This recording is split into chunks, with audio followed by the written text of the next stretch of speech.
Recording stopped. Okay, it's 9 p.m.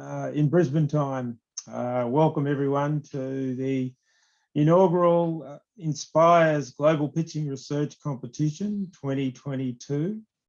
My name's Robert Pfaff. I'm, I guess, the creator of this hopefully wonderful event. I'm a founder of the Inspires Network, and I'm very pleased to welcome everyone to what I think will be a fantastic event where we will showcase 6 grand finalists for this competition. On the slide that you have in front of you now is the agenda. And for, I guess, somewhere around 10, no more than 15 minutes, there's just a few remarks that I'd like to make, and also a number of votes of thanks. And right at the beginning, you saw me scroll through the sponsors, the many sponsors that we have for this competition. So I'm very grateful to all of our sponsors, and our 2 big sponsors, our 2 platinum sponsors are Bond University, that's the university that employs me, and also Elsevier were very kind in a significant amount of sponsorship. So a great vote of thanks to them. After my remarks at approximately 9:15, we will start with the presentations, the 6 grand finalists, and this will take us about an hour and a half is the estimate, although depending on how good we are at time, we might actually get through a little bit quicker than that, but let's see how we go. As soon as we've finished those presentations, I will then leave the meeting, and I'm going to have some deliberations with the judging panel offline.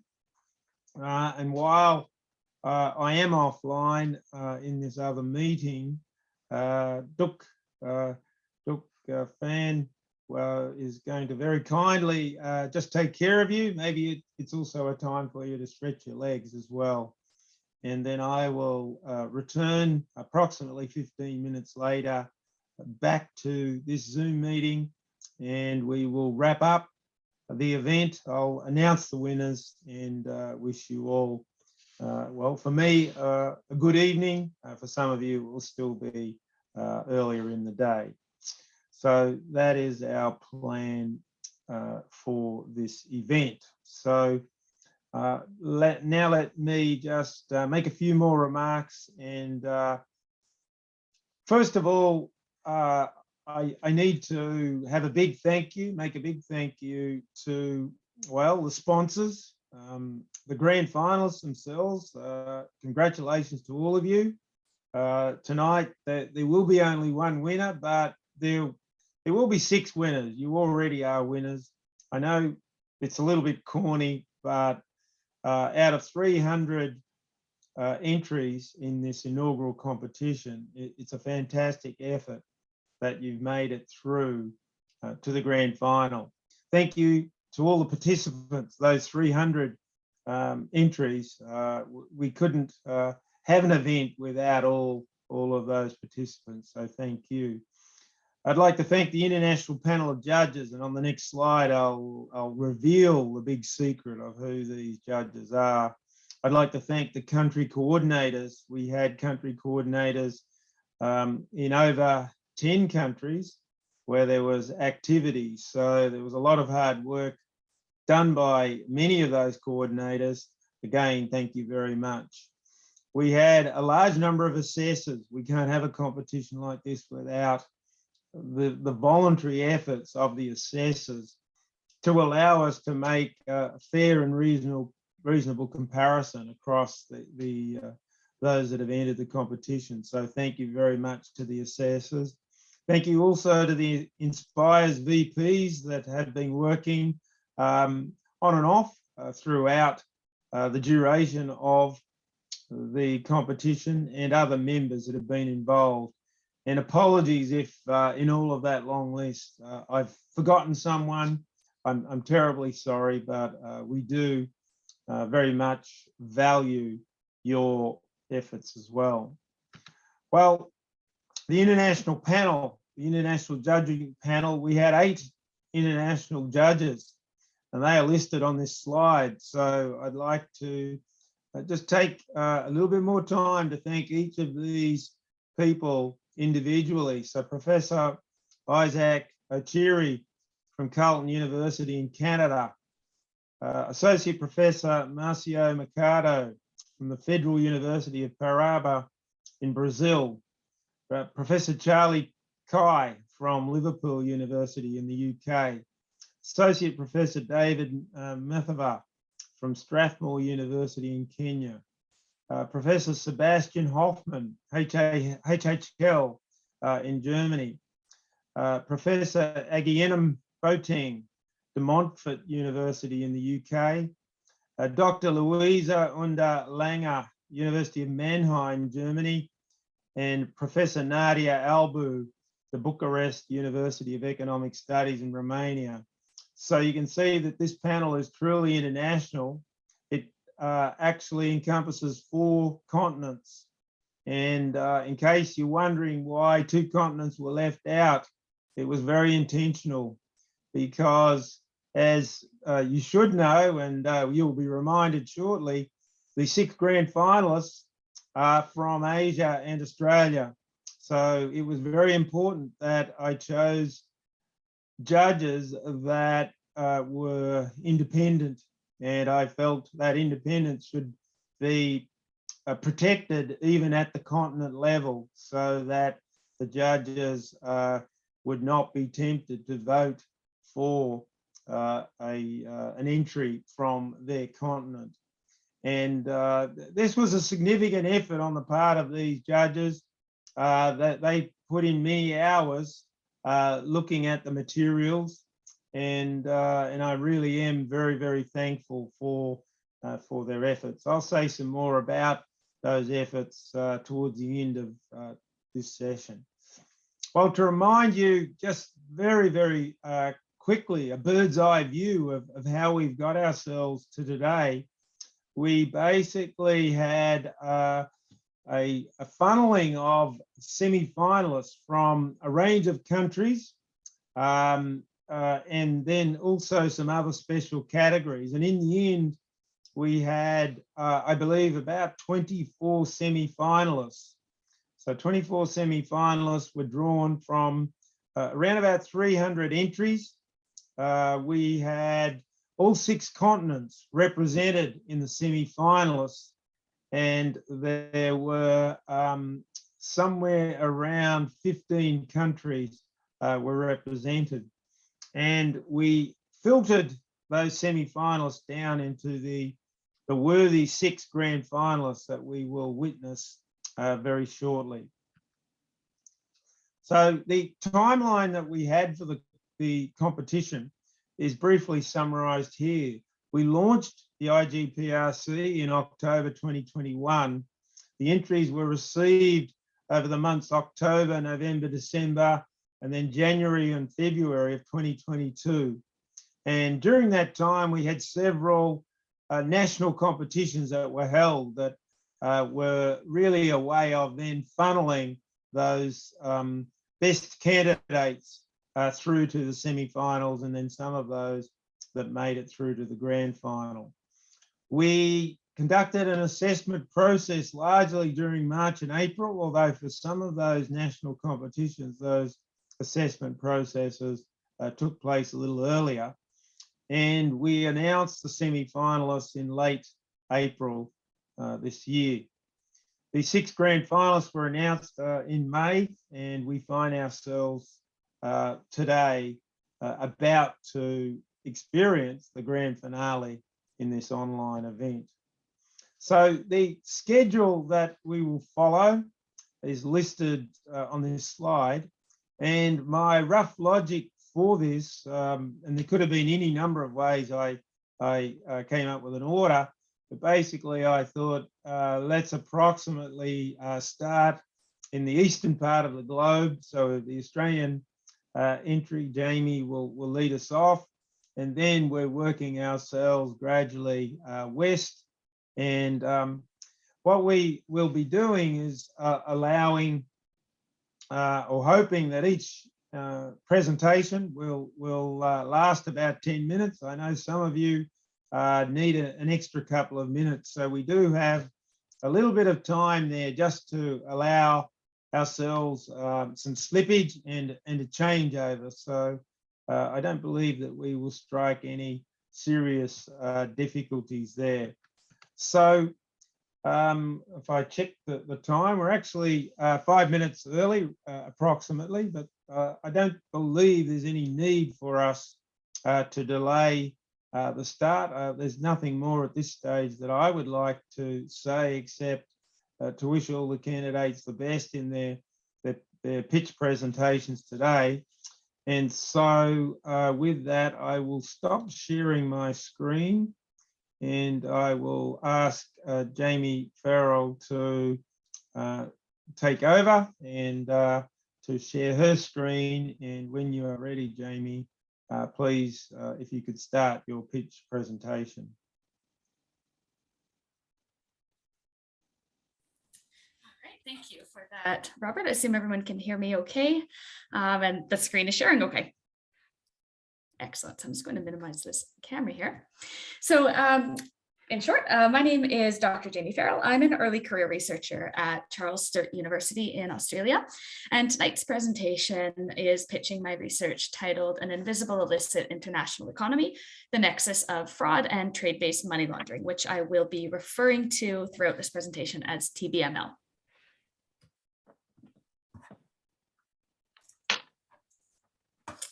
So my research question, I'm looking at what measures can be put in place to contain and mitigate the impact of fraud-related TBML supply chain vulnerabilities and exploits on Australian economic security. To provide a bit of background here, it is estimated that between 1.9 trillion and 3.2 trillion US dollars is laundered globally every year. Now, this process of money laundering that essentially is washing dirty money enables transnational organized crime with links to acts like child sex trafficking and drug trafficking. It facilitates corruption and war. It ultimately threatens national and economic security as a whole. Now, just last year, our National Financial Intelligence Unit and Anti-Money Laundering and Counterterrorism Financing regulator, AUSTRAC, reported that trade-based money laundering is a significant problem for Australia's current and future security environment. Now, with that, TBML has been identified through limited research as potentially the largest money laundering mechanism in the world. And it represents complex criminal behavior utilizing international trade routes to move the illicit proceeds of crime from one jurisdiction to another. But the problem is it's understudied, it's not well understood, it has low enforcement rates, and it's extremely complex. Now, we know very little about it because of this complexity, which gives rise to analyzing its components and looking beyond the surface level of data that's currently available. Now, one of its components is fraud, which undoubtedly plays a significant role in TBML based on the necessary processes involved in TBML. So by understanding that nexus of fraud in TBML, we'll begin to be able to see the trends and patterns that can be deployed to other components, such as proceeds of crime. Now, this is important to understand because trade serves as a significant purpose in our globalized world for keeping economies afloat. However, it also serves a really significant purpose for people with illicit intents or criminal intents. But as it stands, there are really little to no effective oversight mechanisms in place to adequately address this significant challenge. So we need to better understand and protect supply chain vulnerabilities and to deploy data appropriately, narrow the gap in literature, and really ultimately bolster our national and economic security through this mechanism. So with growing threats to Australia's economic security being realized, this demand for advanced and scholarly research to inform TBML responses has never been higher. And this research will help to fill the dearth of research in the area and contribute to developing effective oversight mechanisms to combat the problem of TBML.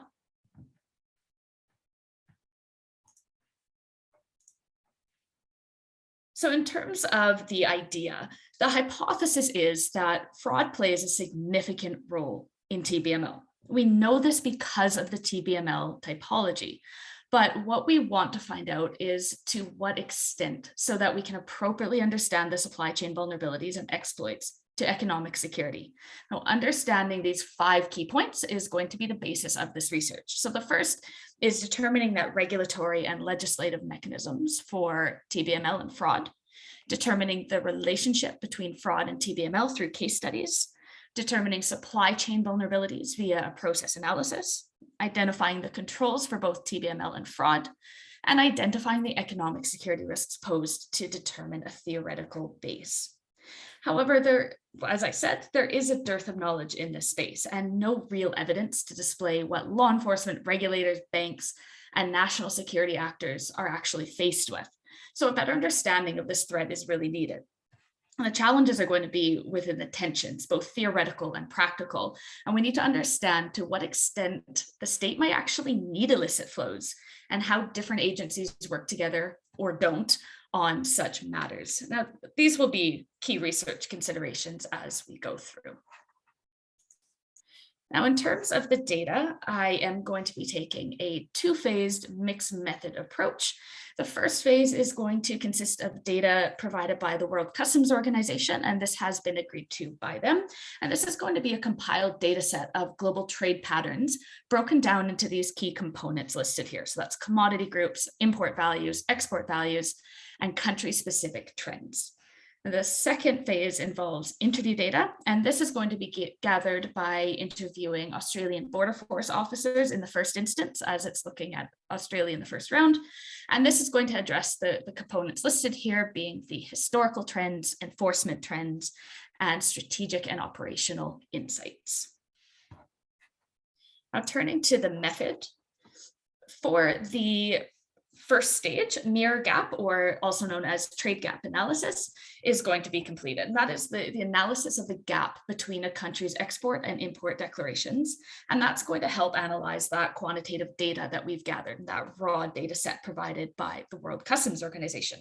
And this is going to uncover asymmetries in trade data. And I have pre-existing experience with this method in other realms as well. And now SPSS is going to be used throughout this process. And this step is going to aid in narrowing down which countries and trade patterns should be focused upon that firstly impact TBML threats to Australia, but is then replicated across other nations. And will also illuminate areas where industry, so national security agencies, regulators, law enforcement, financial institutions like banks, where they should be focusing their attention. But this gap analysis, it's going to identify the kinds of goods and valuations, which is incomplete. So that's why there's that turn to the qualitative data, which is going to help validate those initial data points regarding trends and how they apply to Australia and how that really manifests. So getting that beyond the surface look at it. And with that, I have extensive qualitative skills, which I'll really be drawing on, and those will be employed to interview relevant stakeholders and also to analyze the data thematically to better understand the quantitative data and what that really means in practice, because that is a key output, is what will this mean in practice?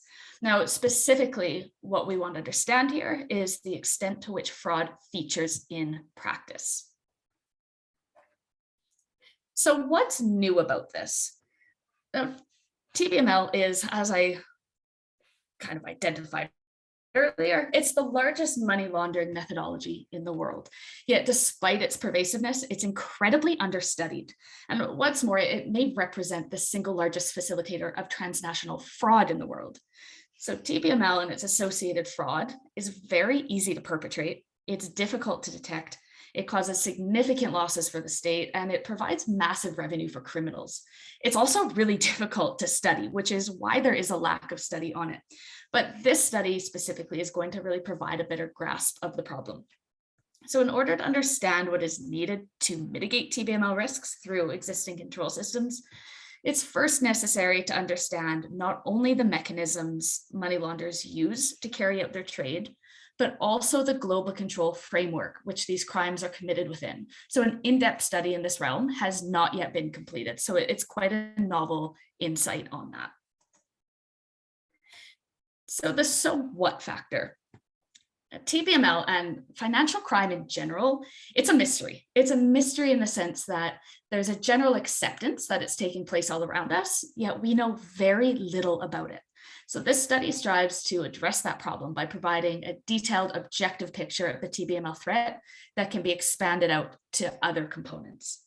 So globally, and we've seen it especially in Australia in recent days, weeks, years, citizens and political leaders are really realizing that money laundering is a serious and growing problem.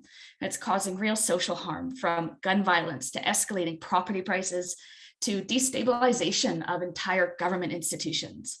Now, TBML is significantly contributing to this problem, and recent attention to the issue has brought attention to the Western world as a whole and its need to act. But those fighting it need the tools to effectively act on it. So understanding that nexus of fraud with TBML methodologies and the role of free trade zones, border agencies, and trade stakeholders is really critical in stemming the global flow of proceeds of crime. So this empirically informed research is going to yield both high quality publications and practical outcomes in an area of national significance, and also being informed by industry that really needs it. Now, in terms of the considerations, the risks that have been assessed, the risk is quite low and the data supply is guaranteed. It's been all arranged with the relevant industry stakeholders, and the infrastructure and tools for analysis are in place. So all the software, time, and the mechanisms are there. Now, ethical approval for the interviews will, of course, be required. No issues are expected with that, and the process has already been started through my university. And now the scope, it's absolutely achievable and it's replicable across components. So I went through some of those other components of trade-based money laundering, such as corruption, for example. This method and the entire study are going to be replicable throughout those. Now, the limitation in the Australian context that I've started with, it will be relying on one organization's data, one for quantitative and one for qualitative. So comparing with some other national data sets may be considered as we go. And there are a number of target journals, the Journal of Money Laundering Control, Journal of World Trade, Fraud Magazine, and a presentation that has already been arranged at the 2022 World Customs Organization Conference in Brussels, and that will result in a conference paper as well. So the bottom line, and the key takeaway from this presentation, is that this study is going to contribute an empirically informed, it's practitioner relevant and practitioner led and methodologically sound model to understand the nexus of fraud with TBML, with a view to strengthening global approaches to economic and national security, yielding actionable insights. And that's the end. Thank you very much for listening. And I do apologize. I had to turn off the camera as I'm on a new internet connection here. I just moved today and it won't let me do a camera and slide. So that's why I had to shut that off. I do apologize for that. No worries, Jamie. Thank you very much. That was an excellent presentation. Thank you. So, and good for time as well. So let's move on. We'll go to our second presenter, second pitch, and that's Yvonne Ang. If you could share your screen, and when you're ready, start the presentation. Let me try to share my screen.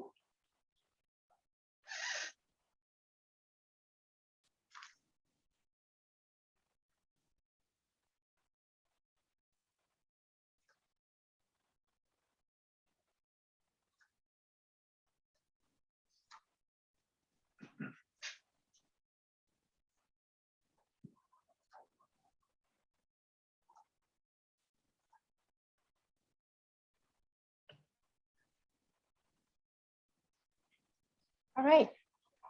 Can you see my screen? Yes. All right, thank you. Okay, so good evening. My name is Yvonne Ang. I'm from University Technology Mara from Malaysia. Thank you so much for having me. So without further ado, let me just get started.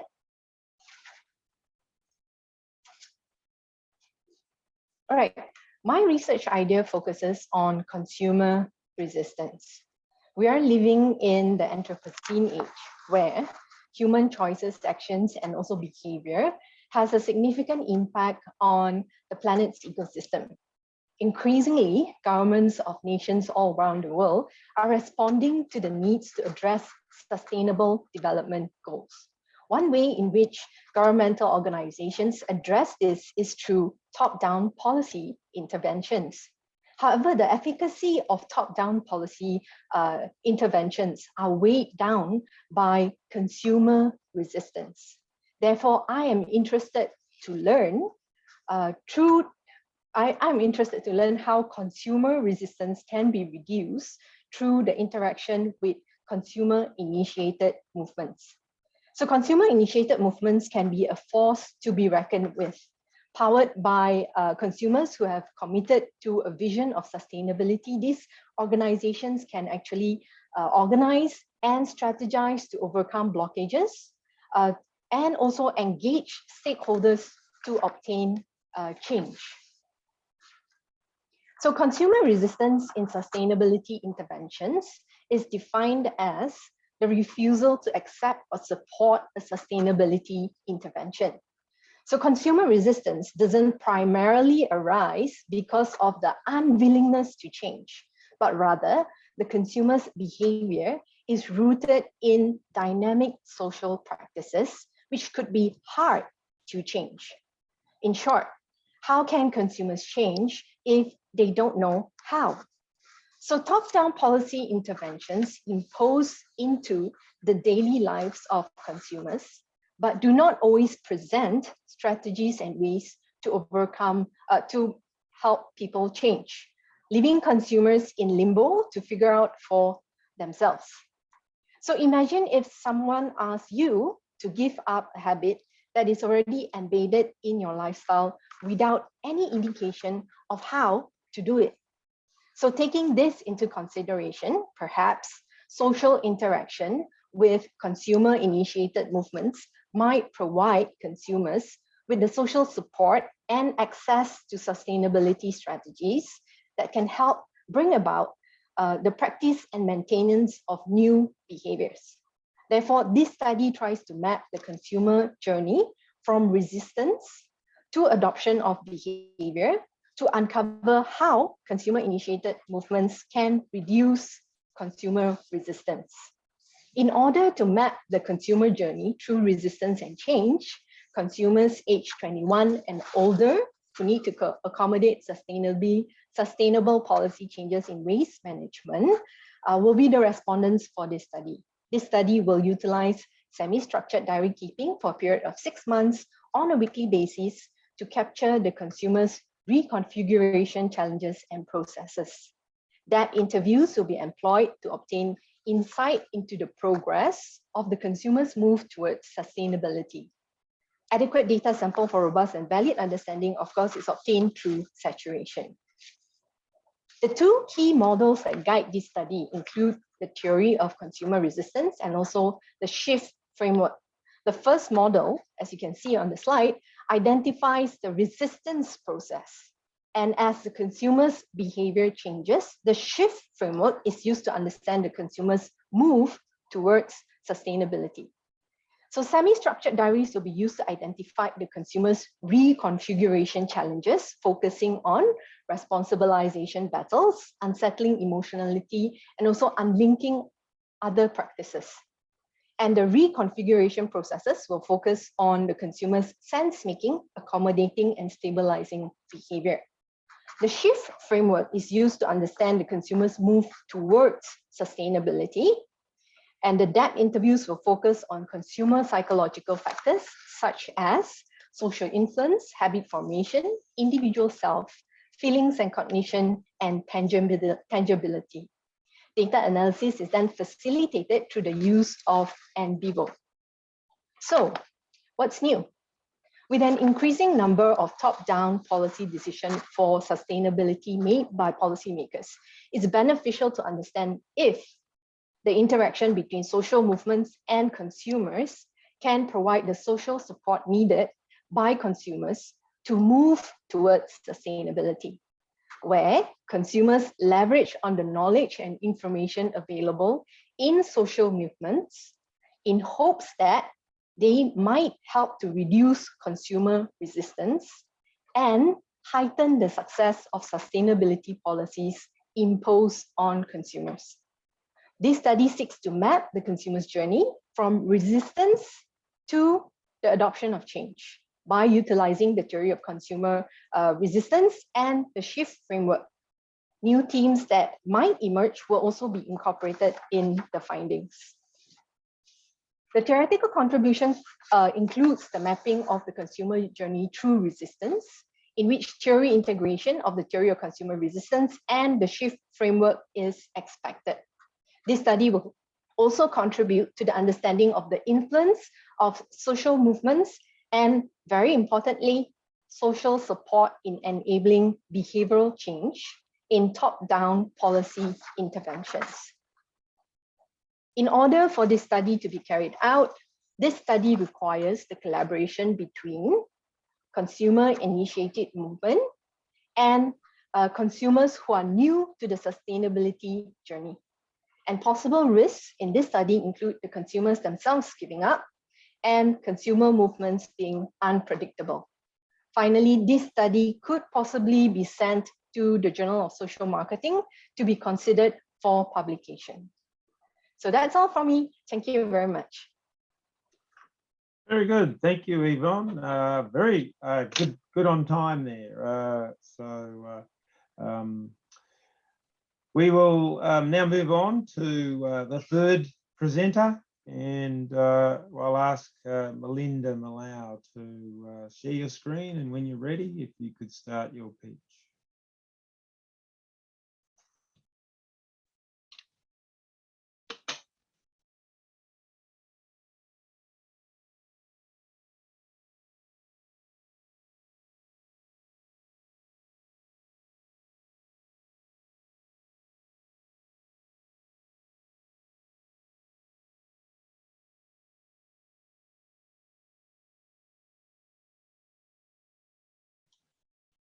Melinda, I can't hear you.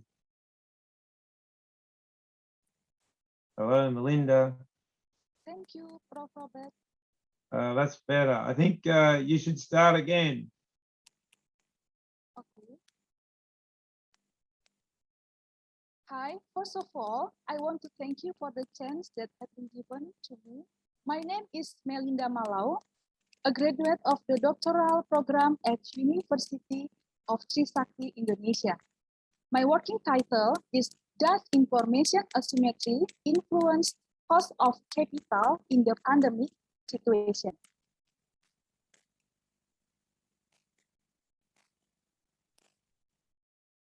There are two basic research questions.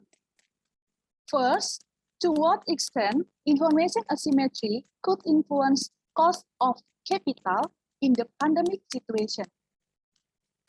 Second, to what extent prudence could moderate the influence of information asymmetry on cost of capital in the pandemic situation?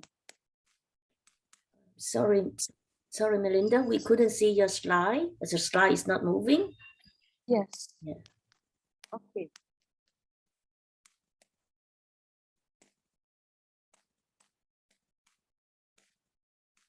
Okay, next slide. There are three key papers from Glacier and Omartian, Balakrishnan et al. And Ortaus et al.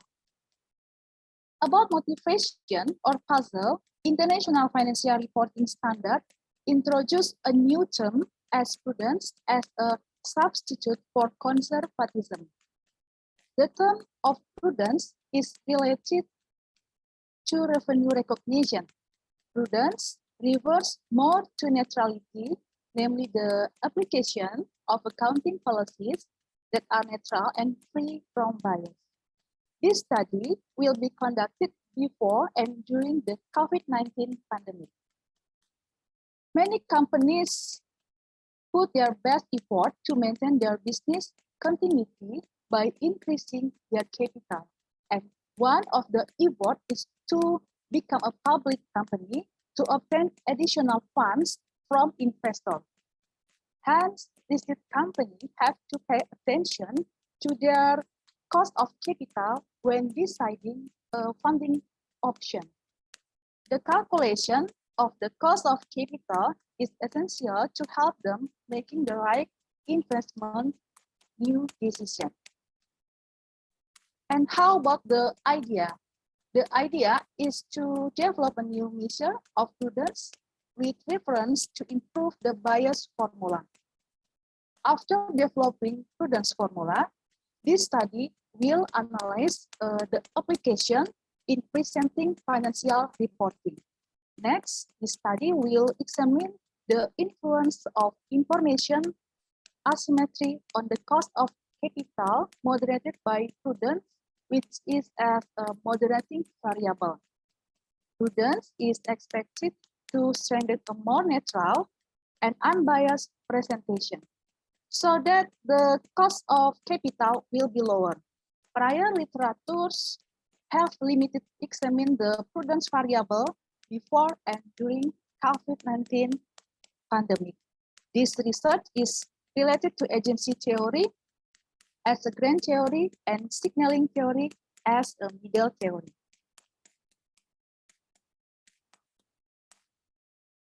And about data, country or setting is manufacturing companies in Indonesia. Unit of analysis is audited financial statement. Sampling interval is annual. Sample period is 2017 until 2021. Expected sample size is 500 company years observation. And data sources is secondary data. Consists of company's website, IDX, data from the library in University of Indonesia, Thomson Reuters, data for annual reports and audited financial reports. Yahoo Finance, Stock Exchange website, Indonesia Capital Market Directory, and Market Risk Premia website. About tools, 4 stages for prudence measurement. First, OLS regression using the modified Jones and error value is taken, which is discretionary accrual. First, calculating the equation prudence score. Third, fitting probit regression. And fourth, calculating value of beta 1 from the regression 1 divided by beta 1 equals to lambda equals to bias. From the formula, if the lambda value is smaller than the median value, the bias will be lower, which means that the financial statement of a company become more neutral. After new measurement is established, this study will apply empirical design with a panel data regression by issues to examine the influence of information asymmetry on cost of capital. In this research, a new measurement of prudence will be developed from the prior bias formula. Then the study will provide empirical evidence of the role of prudence in moderating the information asymmetry on cost of capital. In particular, before during COVID-19 pandemic. Further, this study will also investigate whether a company has applied prudence, neutral, and unbiased in presenting financial reporting based on international financial reporting standards. So, prior measurement of conservatism text explore in narrative description, and this is limited due to high subjectivity. Hence, this study provides new prudence measurement in relation to replace conservatism. It more concise by providing quantitative formula. Consequently, more robust measurement of prudence will be established. Further, pandemic situation has been unprecedented. So many business, including manufacturing industry, need to provide financial statements which are neutral and bias-free. With prudence approach, and this study will provide insight of this situation. Regarding research contribution, there are three types, namely practical contribution, theoretical contribution, and policy contribution. About practical contribution, company may benefit to manage the cost of capital structure and quantify prudence, not only narratively, but quantitatively, so that providing more rigor analysis.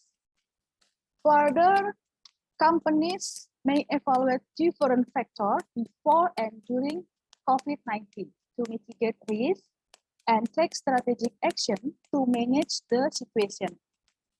About theoretical contribution, this study will provide evidence for prudent measurement that has adopted international financial reporting standards, which contribute greatly for future research.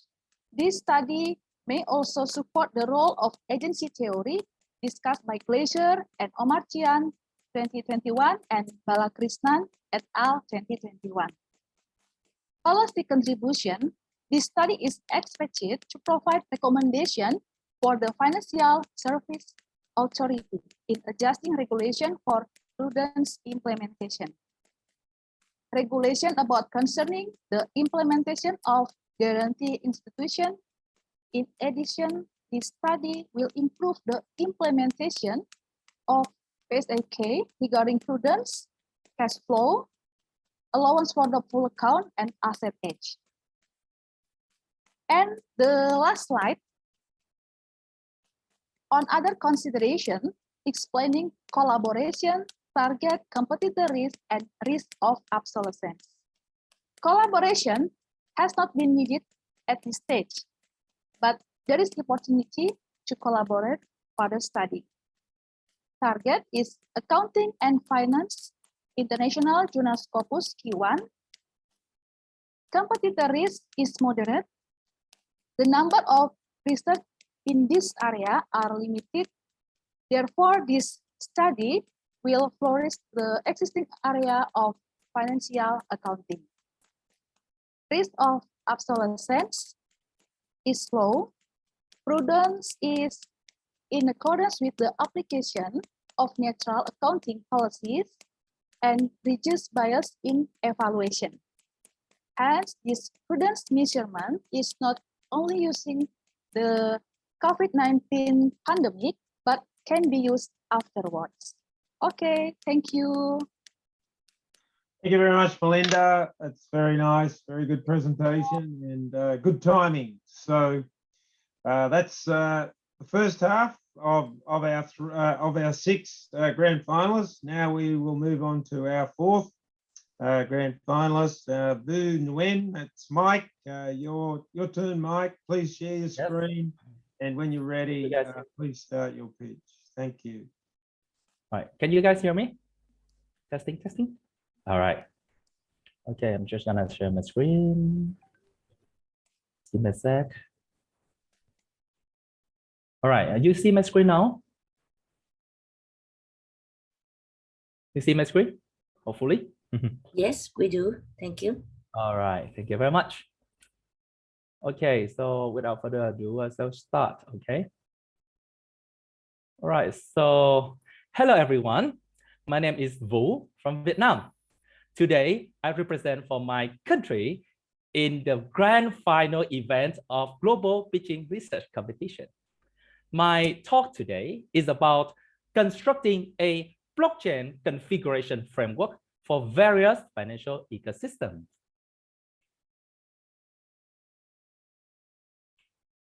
And the content of my talk today will follow the 4, 3, 2, and 1 structure from the pitching template of Professor Robert Pfaff with some minor modifications.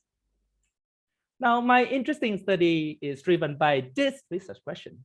How can blockchain be configured to match significant characteristics of financial ecosystems? But first, let me explain to you the terms blockchain and financial ecosystems.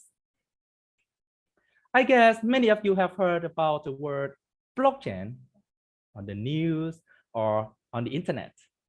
or at least you should have heard about Bitcoin, which is a form of blockchain.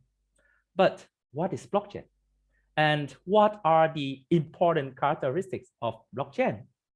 Now, to answer that, let's first look at this Rubik's Cube and imagine that this is blockchain. The simplest explanation of blockchain, that it is a chain of blocks. However, there will be data stored in those blocks, and they are digitally linked to form an information network. Two main characteristics of blockchain include decentralization. It means that the information is stored in separated blocks, not in one single database. This makes it more difficult or even impossible for anyone to manipulate the whole system.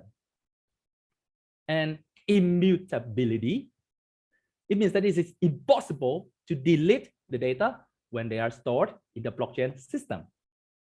In my study, blockchain is also considered an institutional technology similar to the market, the firm, or government. Now, when an institutional technology such as blockchain is adopted, it can change the rules of an ecosystem transactions and activities. Now, many researchers actually support the benefits of blockchain adoption into financial ecosystems. A financial ecosystem is a financial system in which information and information providers are interlinked and interoperable. However, though, current technology adoption models cannot fully explain blockchain adoption due to three reasons. First, older technology adoption models are mostly as an individual or organizational levels. As an institutional technology, however, the impact of blockchain is much wider than an individual or organizational level. Thus, it requires considering the interrelated characteristics of a whole financial ecosystem in order to assess blockchain adoption. This is also the first motivation of my study. I'll tell you about the second one right now. Look at the target board on the screen. Imagine that you are playing archery. Now, when you shoot an arrow, okay, you either miss or hit the board. The missed arrows will be rejected, while the hit arrow we got accepted. But the problem is that not all hit arrows award you the same points. You actually earn more points when you hit the center. Now, let's get back to the blockchain topic. Older technology adoption models only consider whether the technologies are rejected or accepted. In other words, missed or hit. However, blockchain is a flexible technology with many adjustable characteristics. So it is more important to know which configuration of blockchain would be optimal than just an rejected or accepted answer. Now, the last motivation is also very interesting. I would like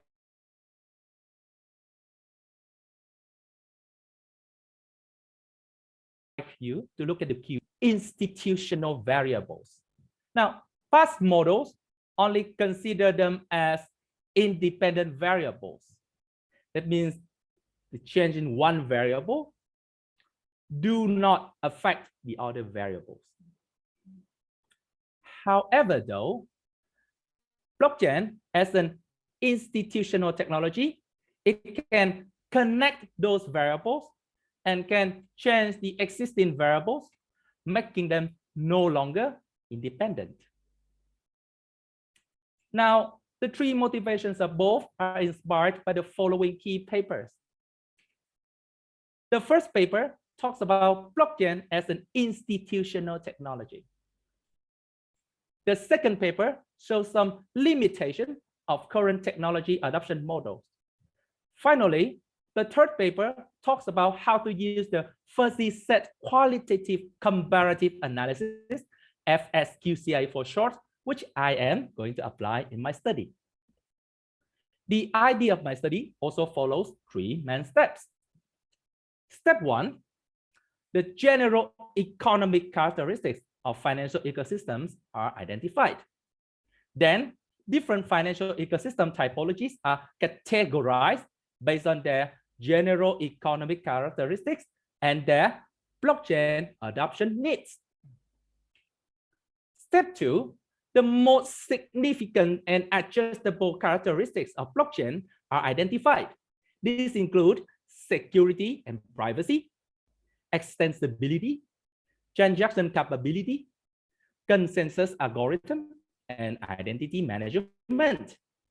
Finally, step 3, each financial ecosystem typology is then matched to the most suitable blockchain configurations. Now, this is similar to how we actually choose our life partners. Each of us will have a certain criteria for ourselves, and then we will need to look for our best match partners to spend the rest of our lives together. For the next few slides, I will discuss my plan to conduct this study. Here is my data collection plan. I will work with people from Singapore and Australia, since these countries have favorable attitude toward blockchain and blockchain adoption. My study will adopt a mixed method approach, including both qualitative and quantitative studies. For the qualitative studies, I will seek for 30 participants to join in a one-on-one semi-structured interviews. They will be researchers of blockchain, finance, and other related fields. Then a 30 construct survey questionnaire is created from the interview.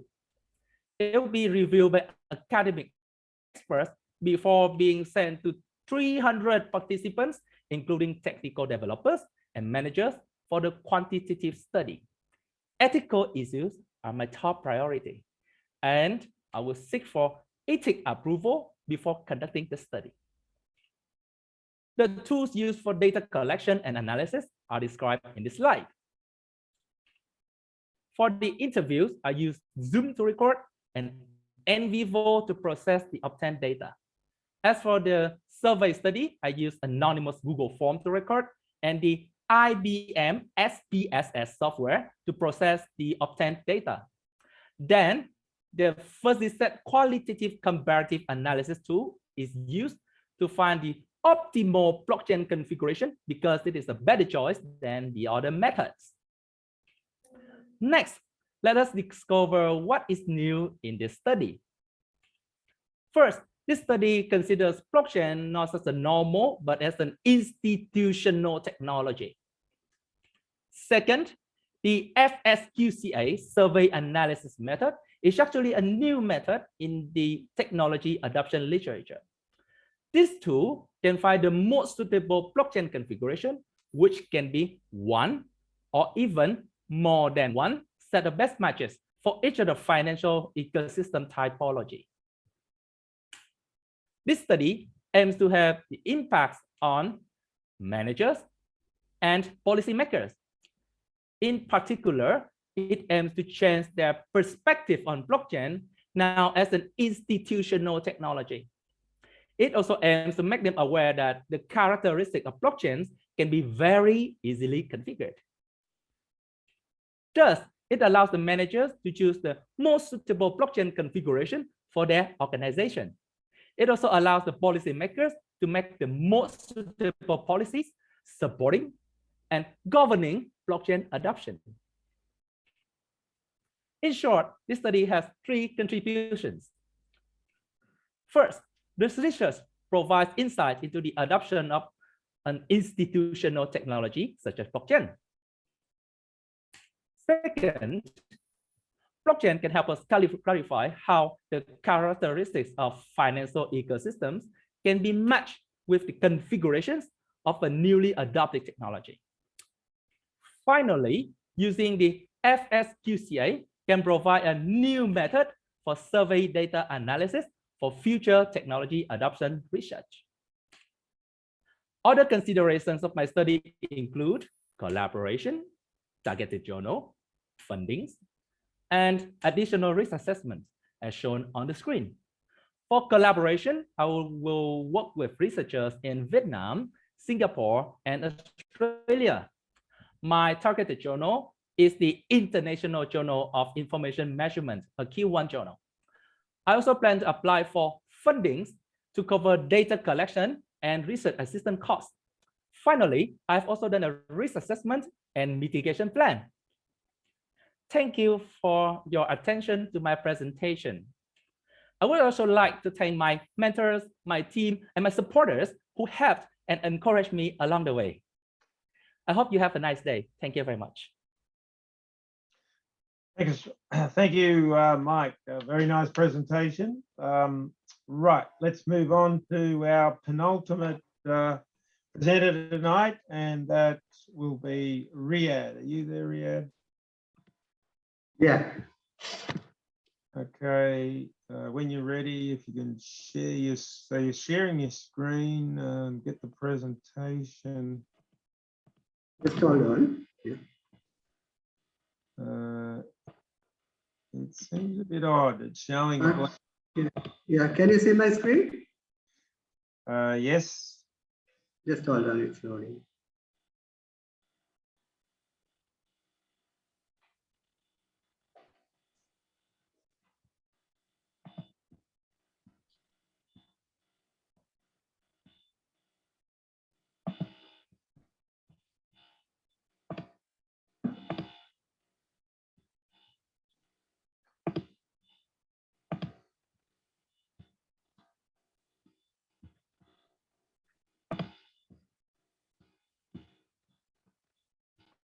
Just hold on. I might have to turn off my camera. Okay.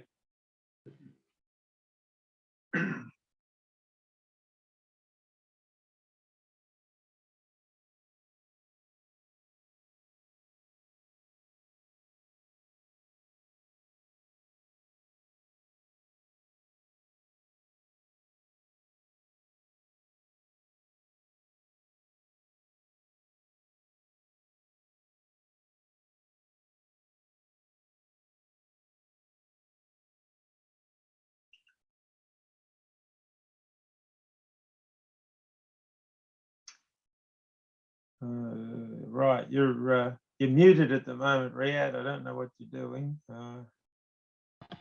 Okay. I think we are ready. Sorry about that. There's an internet issue.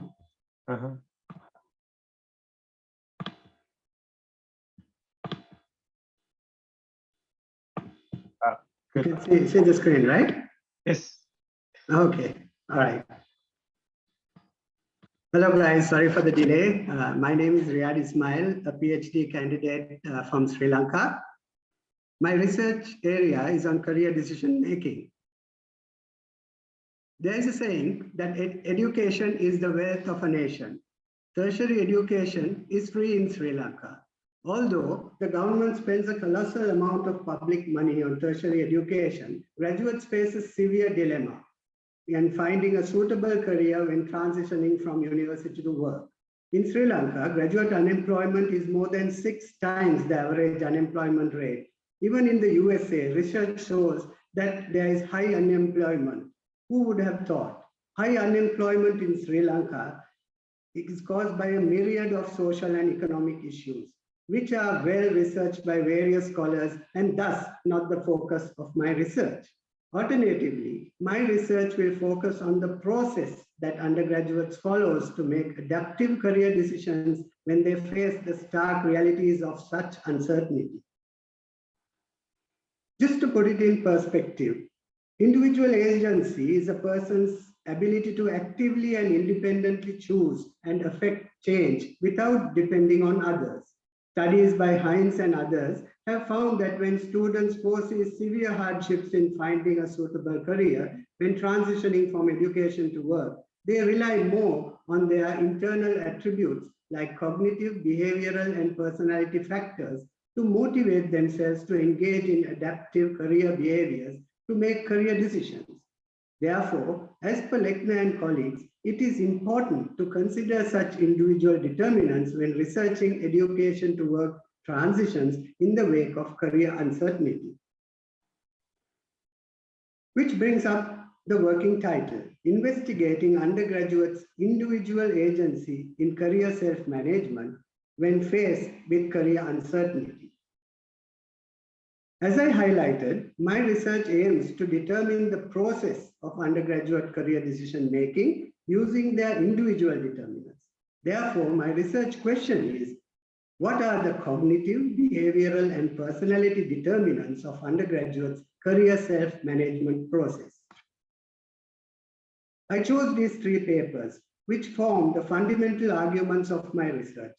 Length and Brown introduces the base theory, which I will use to build my conceptual model. Schoon and Heckhausen highlights the importance and relationship between individual agency and career decision-making during education to work transitions. Finally, Chen and colleagues explain the relationship between career adaptability and career decision-making. These papers are relatively new studies published in A-star journals. So what is the motivation to solve the puzzle? My motivation stems from my personal experience and hardships of finding a successful career whilst I transitioned from education to work. At my batch reunion, I discovered that nearly 85% of us were in careers not related to our field of study, biological science. A majority of us had found alternate careers. You name it, we have it. We even have a fashion designer amongst us. How cool is that? Unfortunately, some of us were unlucky, moving between dead-end jobs and remained unemployed or underemployed. Digging deeper, I found that large-scale surveys conducted by our National Science Foundation indicated that only about 28% of us science graduates in Sri Lanka actually engaged in a related science career. Other studies also have found that unemployment among science undergraduates is more than 30%. This confirms a high degree of career uncertainty amongst science undergraduates in our country. Before attempting to solve the puzzle, it is important to understand what's really going on in the undergraduate's career decision-making process. Most undergraduates start planning their careers long before they leave universities. A few of them passionate and decide to pursue a career in science despite the severe career uncertainty depicted by these hungry sharks.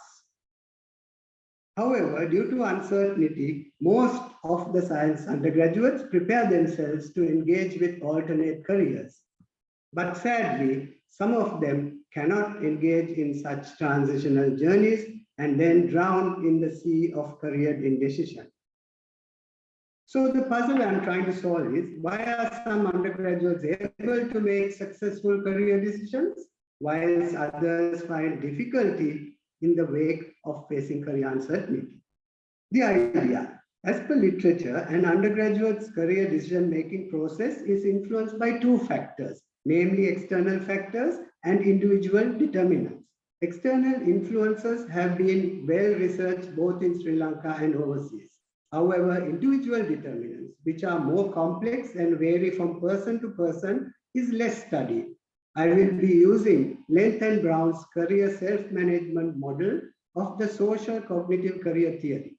The principal hypothesis is that undergraduates who have higher levels of individual determinants will be more successful in making adaptive career decisions than some who do not possess such positive attributes.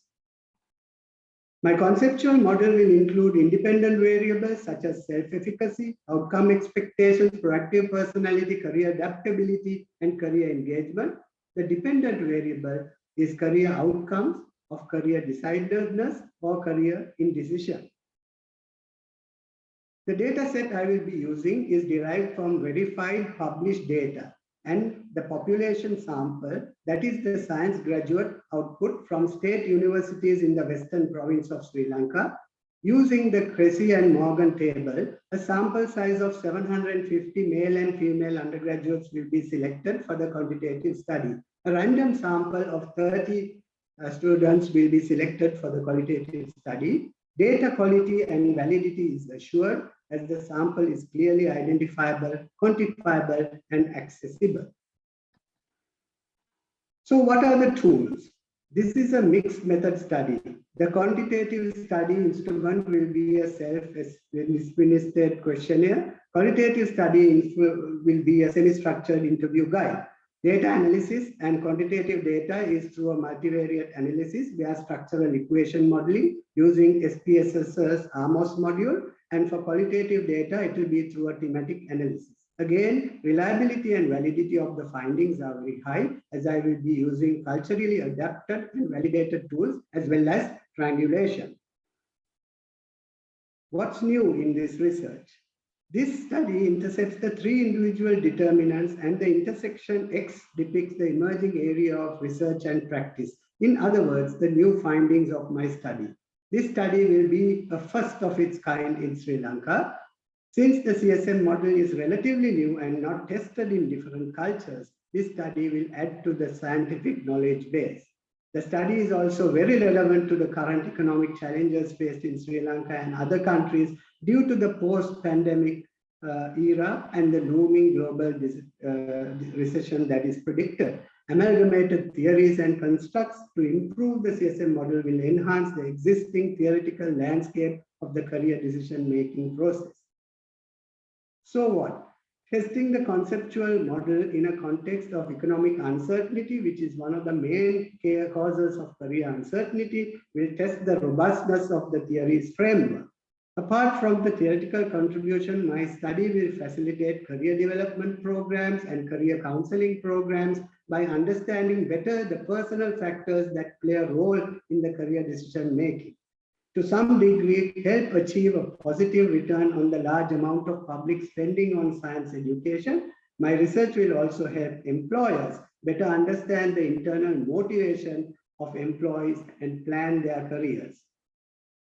The contribution, as the great Mahatma Gandhi said, the future depends on what we do today.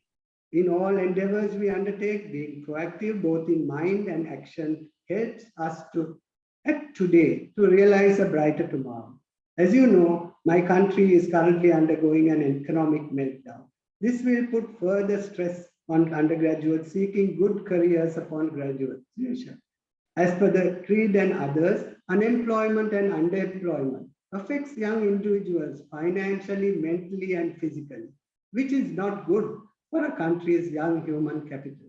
This study is timely to help university students better understand and utilize their inherent abilities to find attractive careers in the new labor market. Other factors that I considered, collaboration will be through the heads of the Faculty of Science.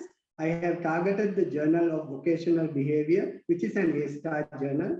The limitation identified is that my study, being a cross-sectional study, will not provide a cause and effect explanation.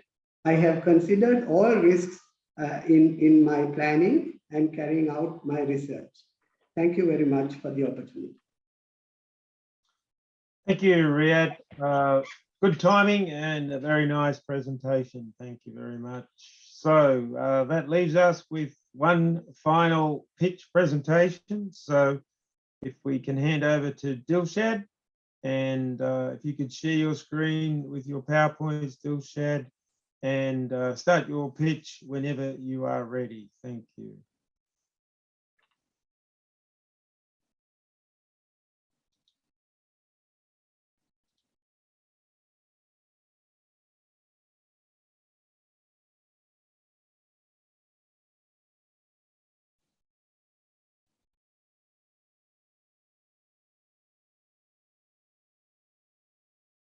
Sorry, who is the next presenter? Can you please raise your hand so that I can spotlight you? Who is the next presenter, Robert? Dilshad. We can't, you're on mute, Dilshad.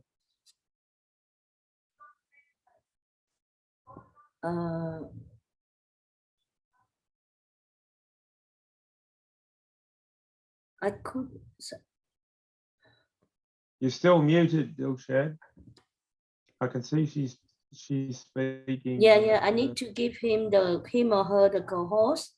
Is that next presenter the co-host yet? What's the name again, please? How you spell it? Dilshad, D-I-L-S-H-A-D.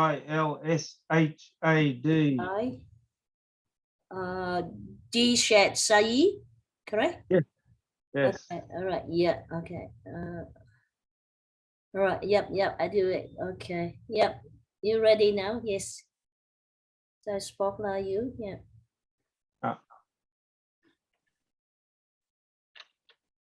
Okay. I think we still not hear you clear yet. Dilshad, we can't hear you. D-Shed.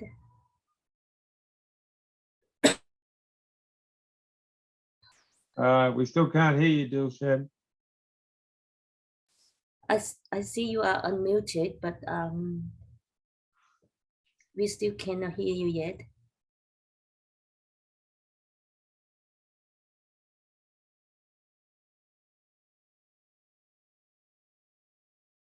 Sorry, we still can't hear you. You are unmuted. No, she. That is true. Yeah.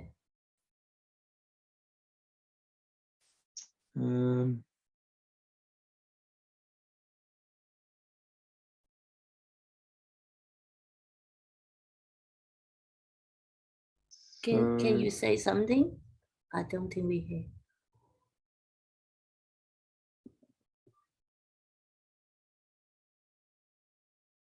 Yes. We still can't hear you, Dilshad.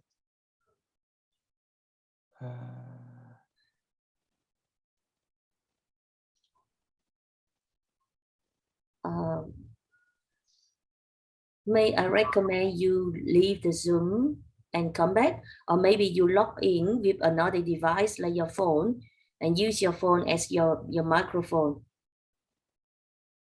Because with your current device, we are unable to hear you.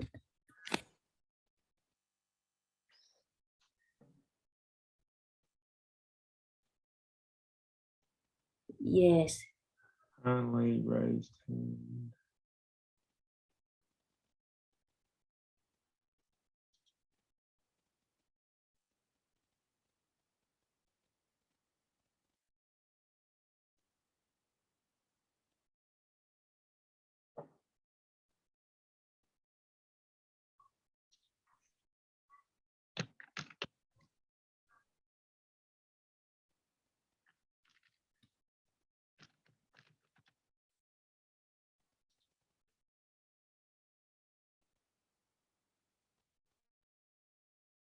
So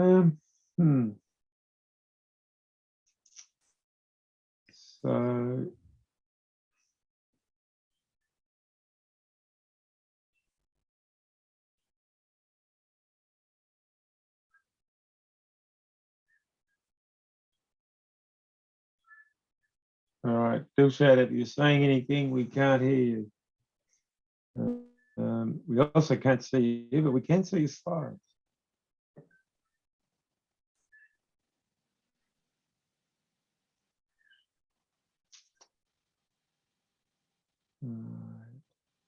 I think she's left, so hopefully she come back. Yeah.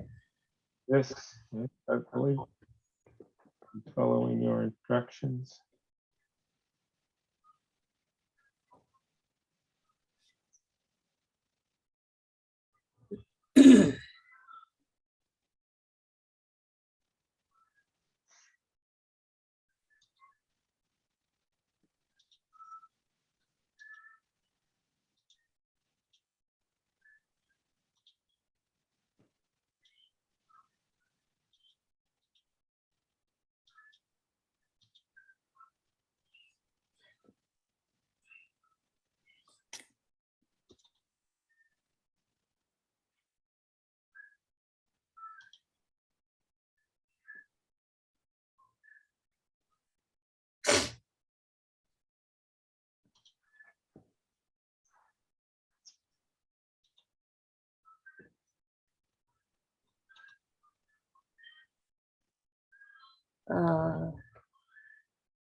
Yep, I see she's back here, so. Okay. Disha, can you please unmute and turn on your camera, please? Yeah. I think we can hear you now. Can you see me now? Yes. Okay, thank you so much.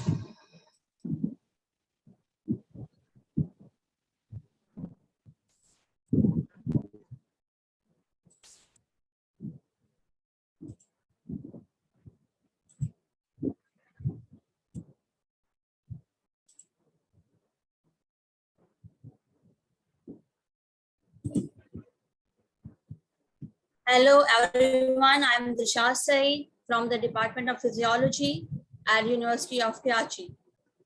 I am here today to pitch my research project entitled Evaluation of Skin Edges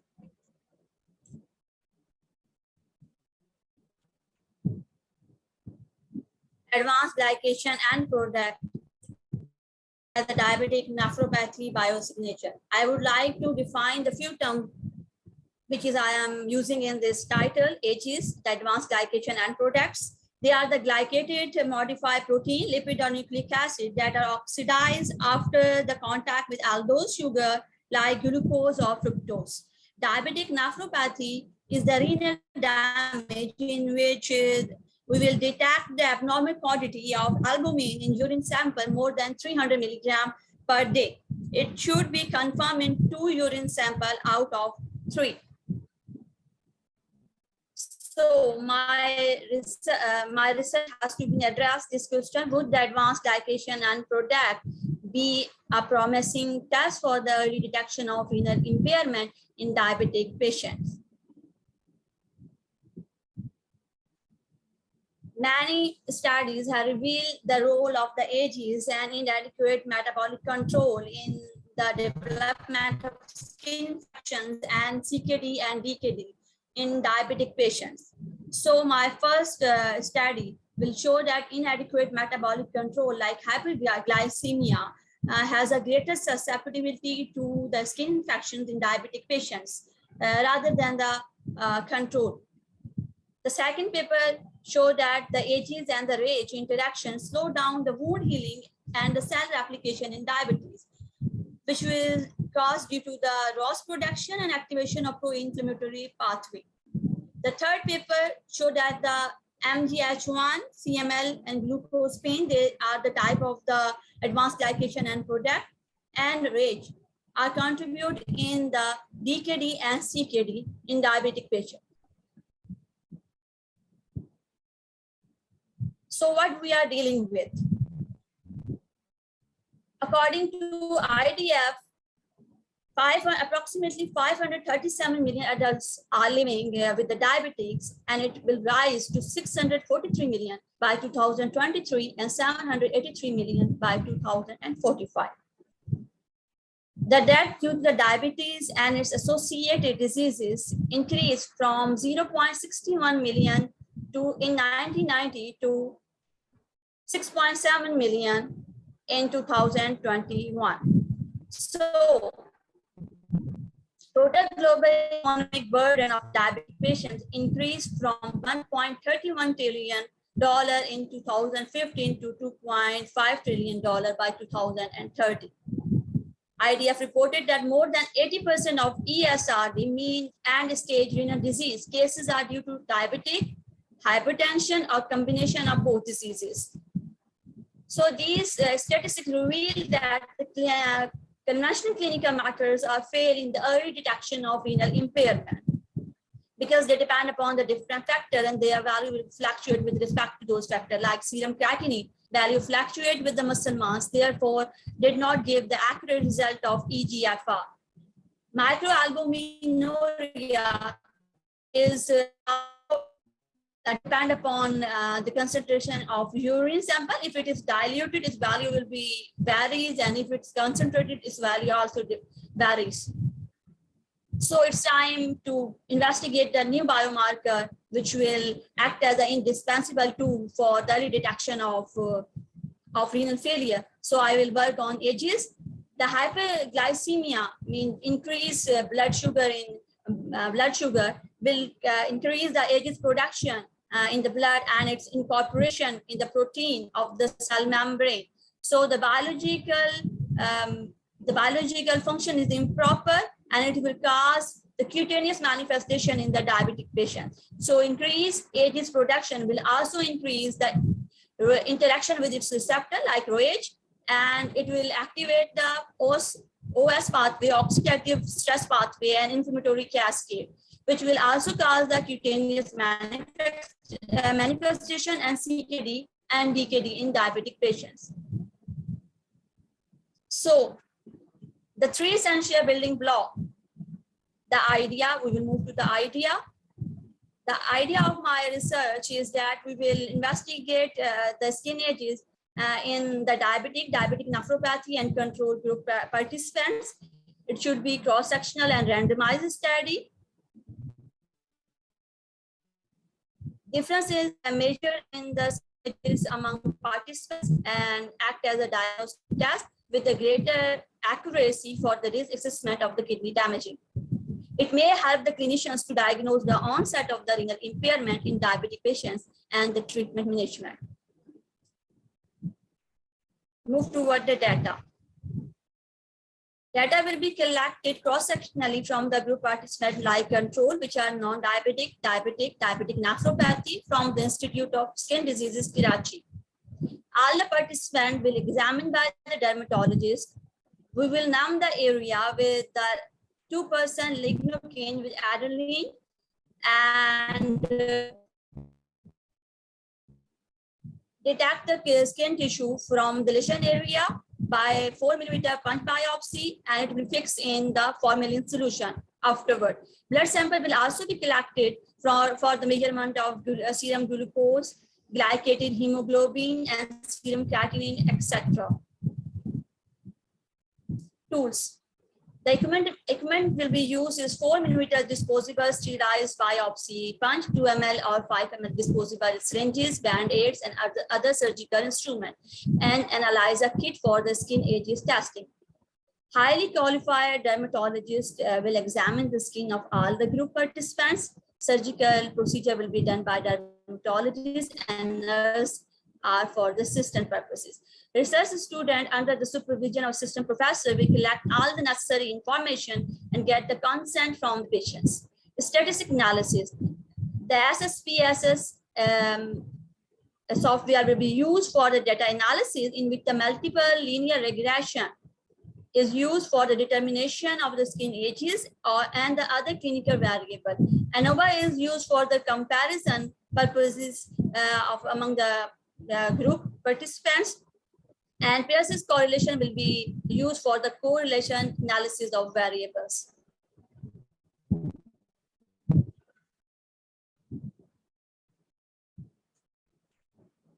Two key questions. The novelty of this study is we will find a relationship between the conventional clinical factors like serum creatinine, glycated hemoglobin, etc. in diabetic and diabetic nephropathy with the ages. So it will also provide us the insight regarding the cutaneous manifestation in the diabetic patient. Age acts as a biomarker for the diabetic nephropathy and CKD patients. It will improve the clinical method for the early detection of renal impairment. So what? It will provide an accurate diagnostic tool for the renal impairment assessment. It will enhance our understanding regarding the risk factor for DKD, which will help in the early intervention of DKD. It could help the clinician identify the renal dysfunction prior to the irreversible structure changes and improve the life expectancy of the DKD and CKD. Other consideration. No risk, result risk is very low, so it is unlikely to get the null result because accumulation of ages has the pathogenic role in the development of DKD in diabetic patient and cutaneous manifestation. Competitor risk is high. Many studies have been conducted on the role of ages in DM and CKD patients. Abstinence risk is low because it is crucial for the diabetic patient as well as for the DKD, CKD patients, and for the practitioners. So it will bring out to the end of our presentation. I would like to summarize it as the ages act as a biomarker for the early detection of kidney impaired functioning in DM and diabetic mellitus type 2 patients. Hence, the finding of this study will reduce the global burden of diabetes and its associated complication. Thank you very much. Excellent, Dilshad. Thank you so much. It's difficult having technical problems, but you bounced back very well. So congratulations, and congratulations to all of the pitch presenters, the grand finalists in the event. You've all done exceptionally well. So if you can stop sharing your screen, Dilshad. What is going to happen now, I will now leave this Zoom meeting, and those attending the current Zoom that are on the international judging panel, if you could also leave this Zoom meeting now, and we will go to another meeting to have a brief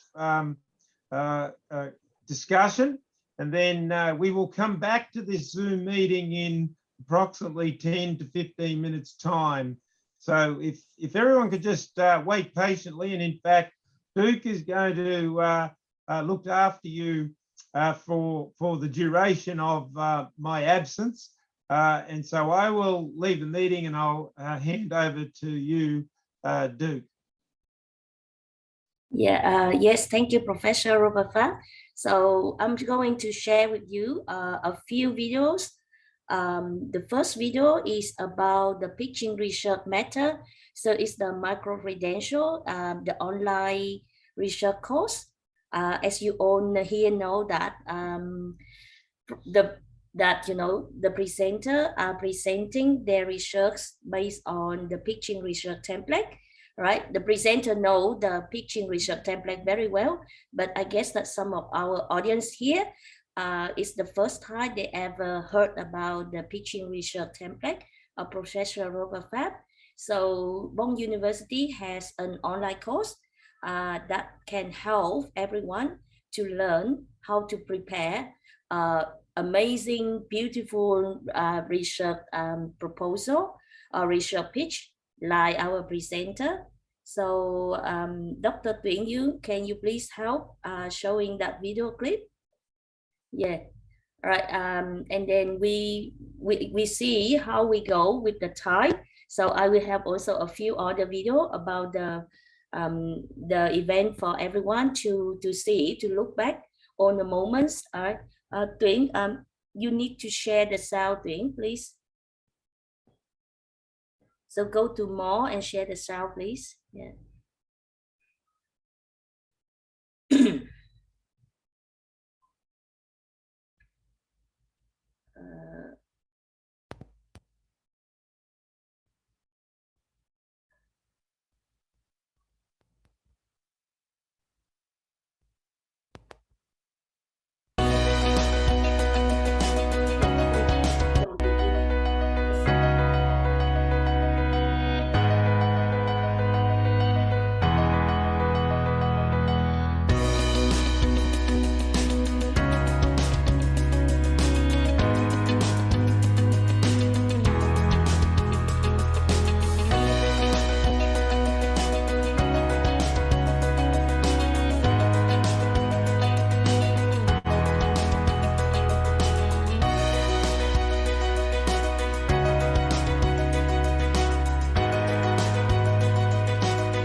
can you use the playlist that I sent to you, and then skip the first video and play from the second video, please?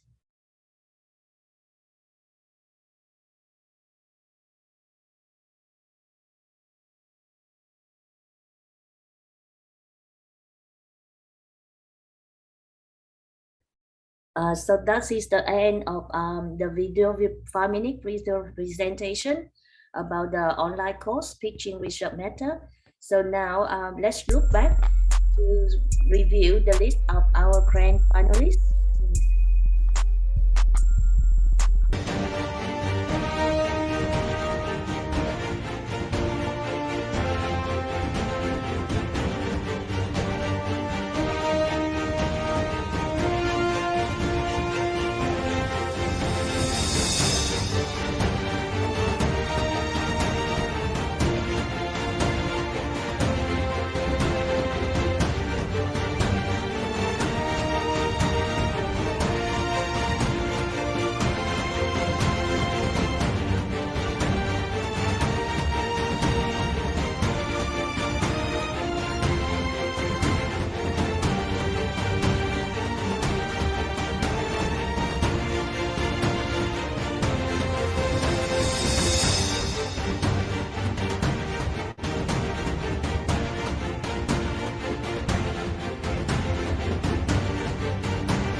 Please.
Okay,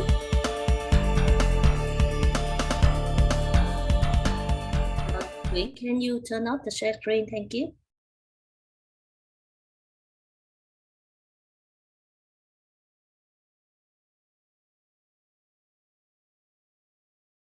So can I share my screen now? We only see you at the moment, Robert. Oh, okay, right. So what about? Second, I'm checking. Yep, you start sharing screen now. Okay. I spotlight you. Yes. Yep. Okay. So thanks everyone for waiting on, and fantastic set of videos there too, Duke. You and your team have done a fabulous job. Thank you for that. I'll have a closer look at those when I get a chance. I only came sort of partway through. Yeah. Anyhow, what I'd like to do now is share with everyone the big announcement of the grand final winners. And first of all, I'd like to congratulate all 6 grand finalists. They've done a fabulous job. This is a great outcome for them. As I mentioned earlier, over 300 entries into the competition. We filtered to 24 semi-finalists. We filtered again to the top 6 that we have tonight. And most of these finalists, semi-finalists, well, in fact, all of them, in a sense, are winners from their particular country. So Jamie from Australia, Yvonne, Melinda, Mike, Riyadh, and Dilshad from their respective countries as well. So we had 8 judges that did a close analysis of both the written and the oral pitches, the video pitches, and you know, there was reasonably clear consensus. I think all judges felt that every single grand finalist was a very high quality, but it required us to come to a conclusion about the ones that really stood out. And so the way I'm going to do this is we're going to eliminate, if you like, those that are not the winner. Okay, so when I put up the next slides, these will just confirm the grand finalists, but we're going to leave you in suspense as to who the winners are. So first of all, I'd like to congratulate Melinda. You're a grand finalist. It was a tough competition, but thank you so much. Also Jamie, thank you. You're a grand finalist. This is a great outcome, and congratulations to you. And the third that we're going to congratulate now as the grand finalist is Riyadh. So that leaves us 3, our top 3, if you like. So our top 3 are Yvonne, Mike, and Dilshad. And so now it was getting quite difficult for the judges to really make a decision and sort of filter out.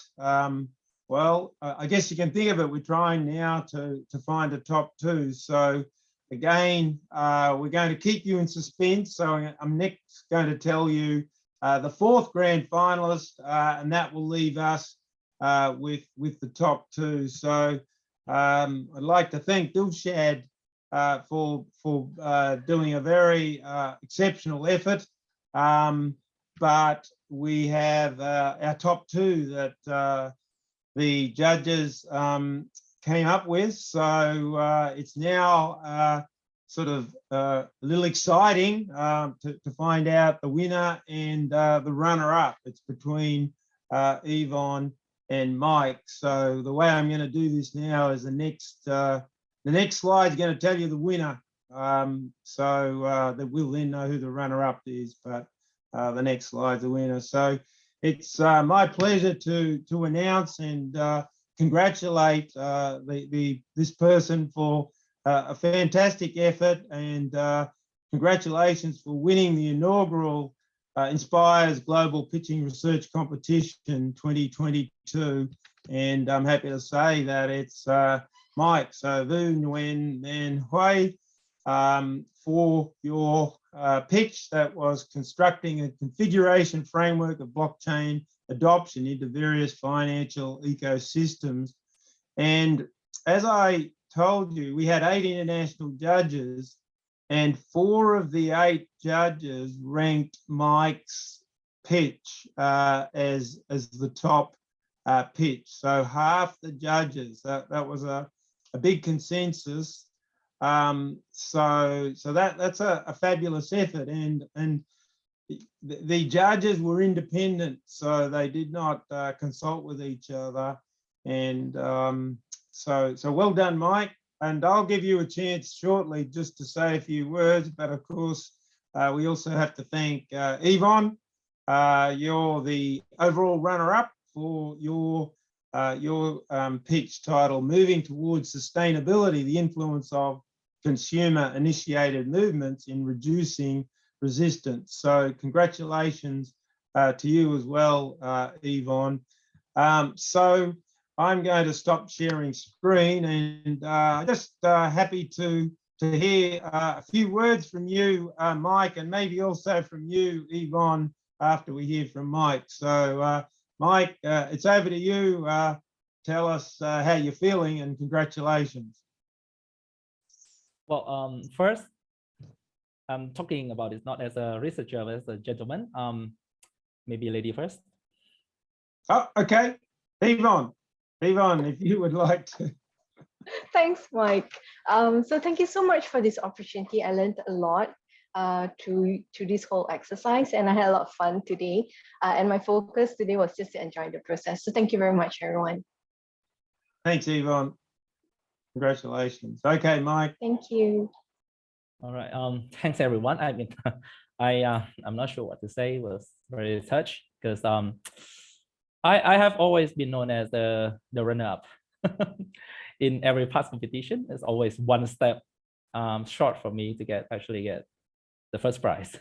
So yeah. First of all, I would like to thank Dr. Robert Pfaff, not only for the competition that you hold for us, which is very interesting. I got to see all of the very interesting research ideas, very impressive. But I also want to thank you, Q, for your research pitching template. Actually, I was known as like one who is not able to summarize my idea very well. Whenever I present an idea, it's like 30 slides. And back when I was studying university and masters and even honors, a lot of the lecturers actually complained about me. Can you make it shorter?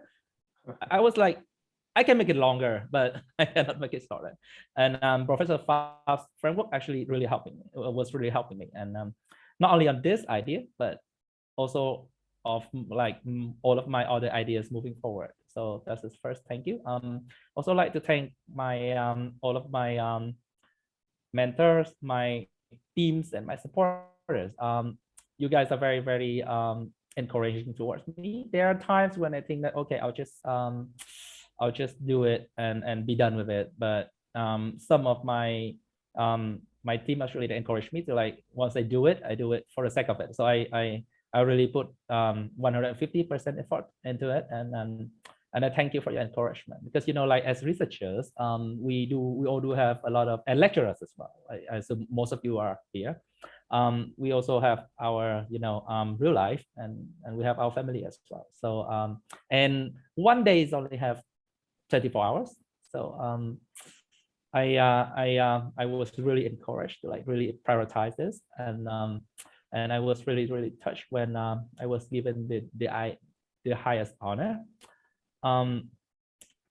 So yeah, really touched. And what I would like to tell you guys all is like just be yourself and use the framework, because it's been very helpful. Thank you very much. Thank you, Mike.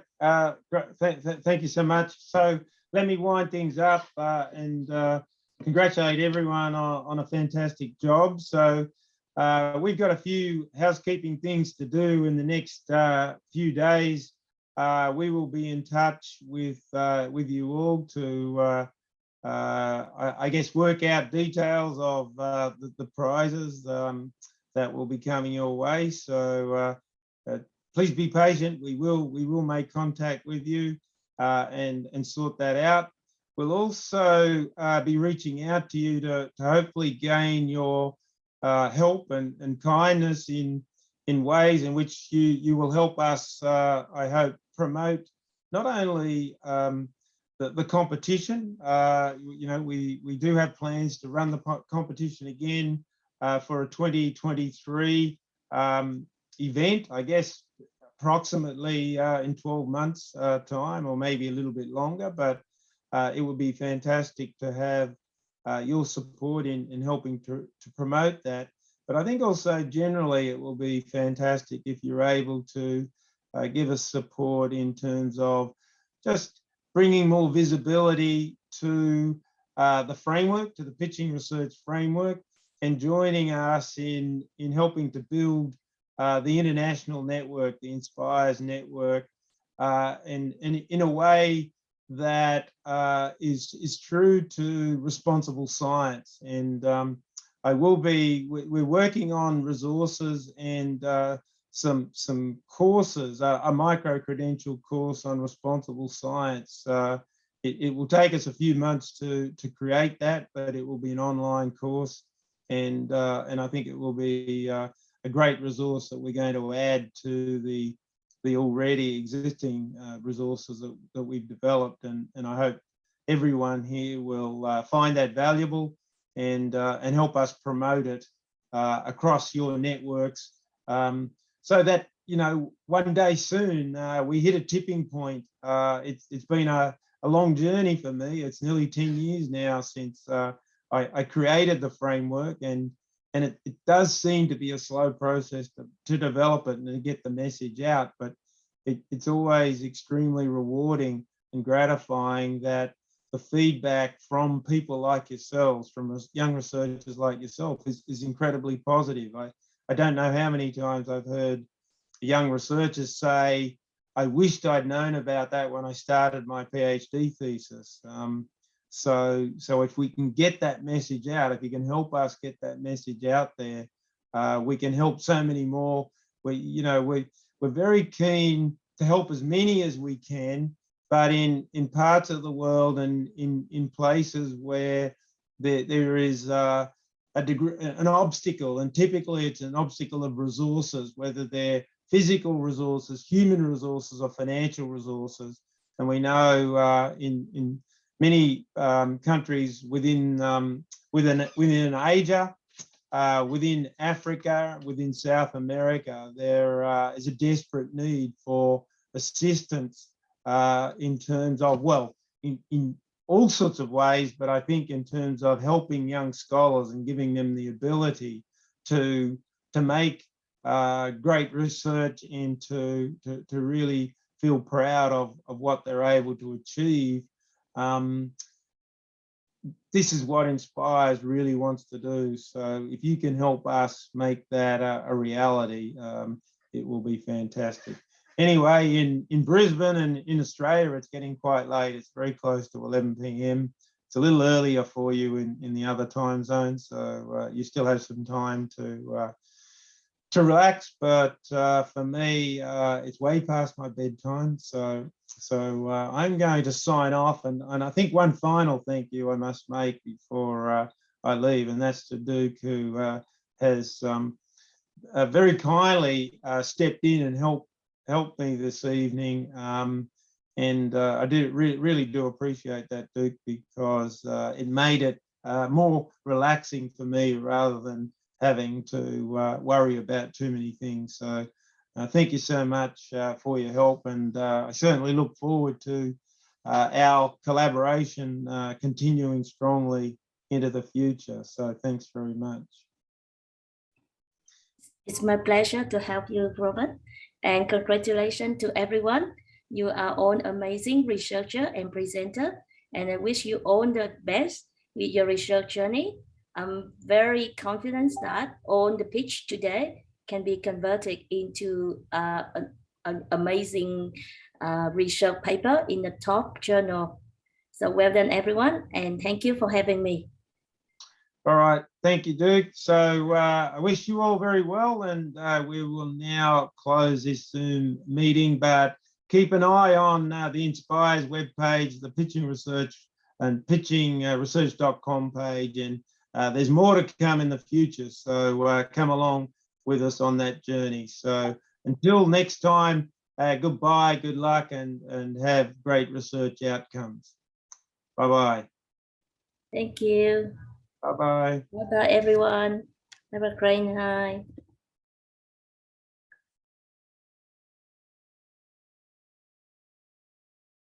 Congratulations on the grand finalists. Thank you, Duke. Thank you. Thank you, everyone. Bye-bye. Thanks to Judge Bano. Thank everyone for participating. It's an honor to know all of you. Take care. Take care. Keep contact.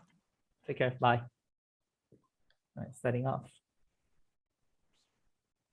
Congrats, Wu.